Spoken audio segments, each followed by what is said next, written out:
poudre pour bébé et le cancer de la prudence à l'huile. Organismes de bienfaisance de cancer disent qu'il y a des preuves non concluantes que la poudre de talc peut causer cancer. According au Conseil australien du cancer, sous sa forme naturelle, peu de talc peut contenir de l'amiante, qui est connu pour causer le cancer.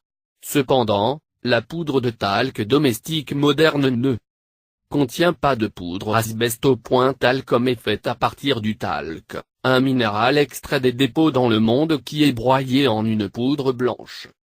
Mais même le talc exempt d'amiante, utilisé dans le talc en poudre, a été associé à un risque plus élevé de cancer de l'ovaire chez les femmes qui l'appliquent dans la région génitale, avec 3 cas de haut profil contre la société conduisant à des indemnités pour les personnes atteintes de cancer.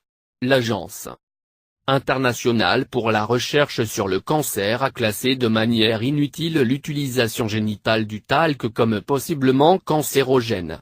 L'agence fait partie de l'Organisation mondiale de la santé qui rassemble des experts du monde entier pour déterminer la probabilité de cancer du cancer. Il y a environ 700-300 cas de cancer de l'ovaire au Royaume-Uni chaque année et, bien que rarement, il est souvent mortel, car les femmes britanniques n'ont que 35% de chances de survie si elles sont diagnostiquées. Litige récent contre les consommateurs. Johnson & Johnson n'est pas la première fois ont ciblé l'entreprise sur les problèmes de santé, y compris sur son shampoing pour bébé No More Tears. La société a adopté il y a 4 ans pour éliminer le 1,4-dioxane et le formaldéhyde, tous deux considérés comme des cancérogènes probables, de tous ces produits d'ici à 2015.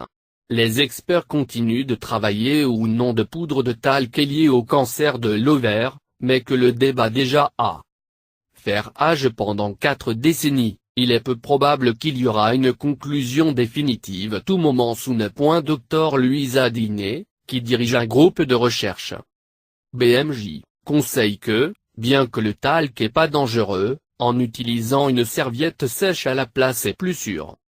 Un jury a ordonné de payer 417 millions de dollars en dommages-intérêts à une femme âgée de 63 ans à Los Angeles, qui a développé un cancer de l'ovaire après avoir utilisé pour de cas de lit que beaucoup de femmes de l'entreprise de la poudre pour bébé à base de talc qui utilisent la poudre pour bébé pour se rafraîchir ou de réduire l'usure par frottement leurs cuisses sur leurs organes génitaux, ou en sous-vêtements. 63 ans, Eva Echeverria était pas au courant depuis de nombreuses années du lien potentiel entre cancer de l'ovaire et le talc, un ingrédient dans certains types de bébés podés. Il n'est pas la première tant l'entreprise a été impliquée dans une action en justice sur sa populaire poudre et il sera probablement face à des centaines d'autres cas à l'avenir, selon Terre Fonctionnelle. En mai, un jury Missouri obtient 110 millions de dollars à une femme Virginie qui a allégué que son cancer a été causé par la poudre de bébé, et octobre dernier, une femme du Missouri a reçu plus de 70 millions. Lié en 2016, Johnson & Johnson a également été condamné à payer 72 millions de dollars à la famille d'une femme qui est morte en 2015, et 55 millions de dollars à une femme qui a survécu à Dakota du Sud. 2 costumes similaires dans le New Jersey et un à Saint Louis Stati rejeté après Sono. Un juge aurait réputé qu'il y avait suffisamment de preuves liant le talc à l'ovaire cancer. Aldous vous demanderez, alors, peut utiliser la poudre de bébé provoque le cancer de l'ovaire? Eh bien, voici la chose, nous aimerions pouvoir vous donner un retentissant non catégorique façon. Mais la réponse à cette question est trouble. Voici tout ce que nous savons à ce jour. À partir de maintenant, on ne sait pas. La FDA affirme que la littérature datant des années 1960 a suggéré une association possible entre les poudres de talc et cancer de l'ovaire. Mais la date est fadasse, explique le Dr Mankin. Certaines études n'ont pas trouvé une connexion, et d'autres ont seulement montré une légère augmentation du risque relatif. Et il y a beaucoup de différentes variables dans ces études pour les chercheurs considérés. For exemple, une étude a analysé 2013 près de 20 000 personnes. Et a constaté que ceux qui ont utilisé tout type de poudre vers le bas, il y avait 20% à 30% plus susceptibles d'avoir un cancer de l'ovaire que ceux qui n'ont pas utilisé de poudre. Les résultats ont amené les chercheurs à suggérer qu'éviter les poudres génitales peut être une stratégie possible de réduire le cancer de l'ovaire. Incidence.ov. Les chercheurs ont fait remarquer quelques-unes des limites de l'étude. Les participants pourraient avoir surestimé la fréquence à laquelle ils ont utilisé ces produits, et non contenir toutes les poudres de talc. Certains contiennent la fécule de maïs à la place. Ensuite, une étude 2014 publiée dans le journal de l'Institut national du cancer ont examiné les données d'environ 60 000 femmes et n'a trouvé aucun lien entre l'utilisation de poudre et risque.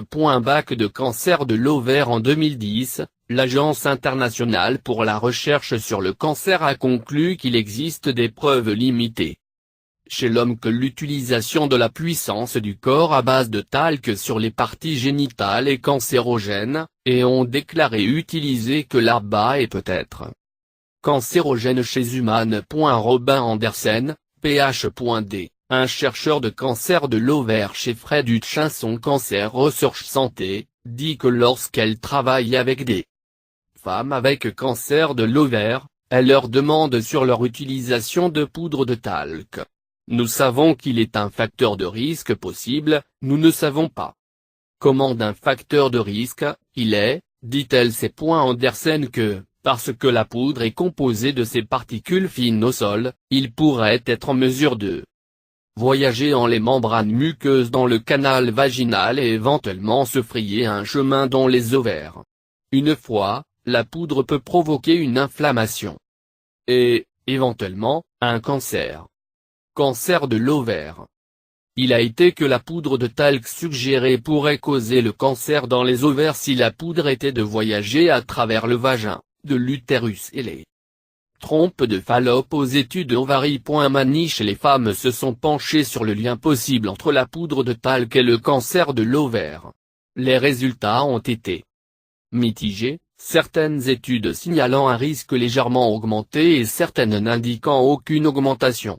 De nombreuses études cas témoins ont constaté une faible augmentation du risque. Mais ces types d'études peuvent être biaisées car elles reposent souvent sur la mémoire d'une personne de talc utilisée de nombreuses années auparavant. Deux études de cohorte prospective, qui ne seraient pas le même type de biais potentiel, n'a pas trouvé une augmentation risque. For une femme individuelle, s'il y a un risque accru, l'augmentation générale est susceptible d'être très faible. Pourtant, le talc est largement utilisé dans de nombreux produits. Il est donc important de déterminer si le risque accru est réel. La recherche dans ce domaine se poursuit. Cancer du poumon.